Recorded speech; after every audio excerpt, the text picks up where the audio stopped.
Hi everyone! For today's video ay magtatanim tayo ng ating Philodendron burl marks. Ayan, familiar ba kayo sa halaman na ito? Kung gusto niyo malaman kung paano ito itanim, just keep on watching dahil ituturo kayo kung paano itanim itong napakasimpleng philodendron na ito at yung care tips niya. I prepared some, this is garden soil, tapos lagyan lang natin ng kaunting rice hull. Yan. Kasi alam nyo ba, yung ating mga philodendron, kailangan yung base niya ay medyo foamy, yung parang hindi sagi yung soil. Dahil ano sila, trailing plants. Hinaluan ko ng rice hull at ihaluin natin. Yan. So, since mabasa ng ating lupa, hindi na tayo magdidilig mamaya. Kasi medyo umulan ngayon dito sa garden. Ang first natin na gagawin, syempre itatanim natin ito. Kumuha po ako doon sa aking garden ng mga philodendron burl marks. Ang mga philodendron burl marks, mga ka-jungle, ay mahaba po yung kaniyang dahon. Mahaba po, kesa sa ibang mga philodendron. At kinaganda dito, kapag i-cut nyo siya, amoy lemon, citrus, mabango siya. Yan. Pero yun lang, ito ay toxic sa mga pets natin, kagaya ng pusa at aso. Kaya naman, be mindful, be careful na lang sa pag-aalaga nito. And I prepare some aloe vera para pang pang rooting hormone o di kaya pang protekta sa mga insect kasi bagong cut siya, diba? So, ika-cut muna natin yung aloe vera.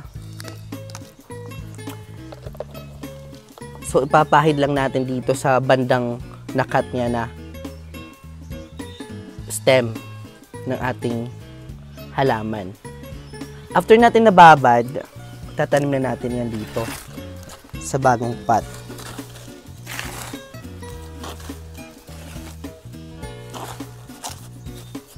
Ang purpose ng aloe vera, mga ka-jungle, para hindi po siya dapuan ng mga insekto.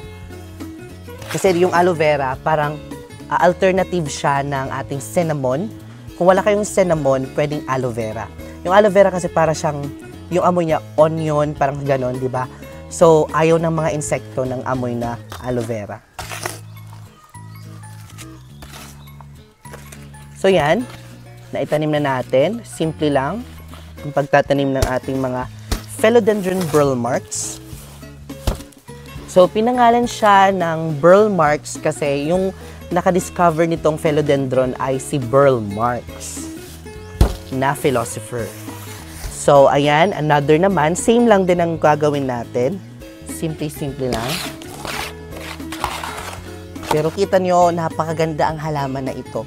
Actually, you can do a propagation with water propagation and through cuttings. And ito, kasi top cut.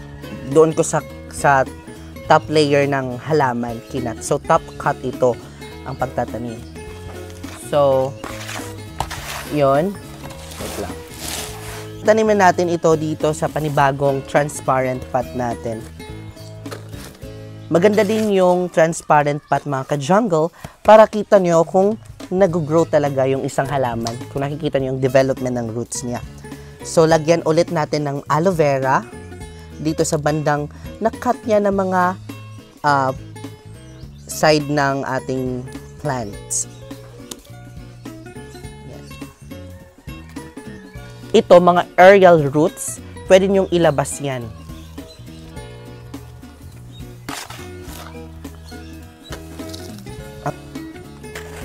Ng ating mga philodendron burl marks, mga ka-jungle. At ang kinaganda dito is hindi po siya sensitive sa mga kahit anong soil na igamitin natin. So for today, I'm going to share with you how to take care of these plants. So nauna ay ating propagation, no? So when it comes to sunlight, so pwedeng-pwede ito sa low, moderate sunlight. Means to say, sa ilalim ng mga puno, beneath the tree, underneath the tree pala. So kung mapapansin nyo ating mga philodendron, wala naman po siyang mga kahit anong kulay sa kanyang dahon. So, hindi niya kailangan ng sunlight or enough sunlight kasi chlorophytum, parang kung need ng isang halaman ng sunlight, mag-iba yung kulay niya. Pero kung green lang talaga sila, katulad ng mga burl marks, pwede yung ilagay sa ilalim ng mga puno o ipa-trail nyo.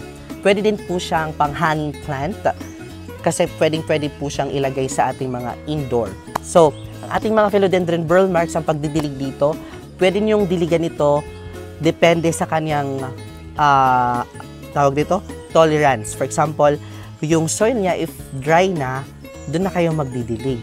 Pero kung hindi pa, wag lang munang diligan. Yung mga philodendron burl marks naman is very, ang tawag nito, forgiving plants. So, forgiving plants sila, pwedeng hindi kayo magdilig dito, nagtitrive sila. Kasi nga, kapag kahalumigbigan ng umaga, naglalabas sila ng tubig sa kanilang sariling dahon. So, the next one naman ng ating mga philodendron burl marks ay isa sa pinaka-common plant na mga philodendrons. Since common sila mga ka-jungle sa investment, hindi na ganon kalaki yung ROI if ever mag-invest kayo sa ganitong halaman. So, kung magbili kayo nito like 300 pesos, ikakat nyo, pwede nyo mabenta ng 250 or 200 pesos, at least naparami nyo. Ganun po yung range ng halaman na. Pero may mga philodendron burl marks na mga variegated, yan yung mahal. Like, it range 1,000 to 5,000 pesos. Yon, yung ating philodendron burl marks. This is a very simple plant pero swerte siya ngayong upcoming 2025 dahil it gives prosperity and abundance din. And then, ang kinaganda dito sa ating mga philodendron burl marks, kahit toxic siya sa ating mga pets, hindi naman siya lapitan ng ganon. So, yun yung ating pag-aalaga dito sa ating mga burl marks, philodendron, and I hope may natutunan kayo in today's video. And if you like this video, don't forget to subscribe and share this video to our page. And I will see you next episode mga ka-jungle because more plant, less stress.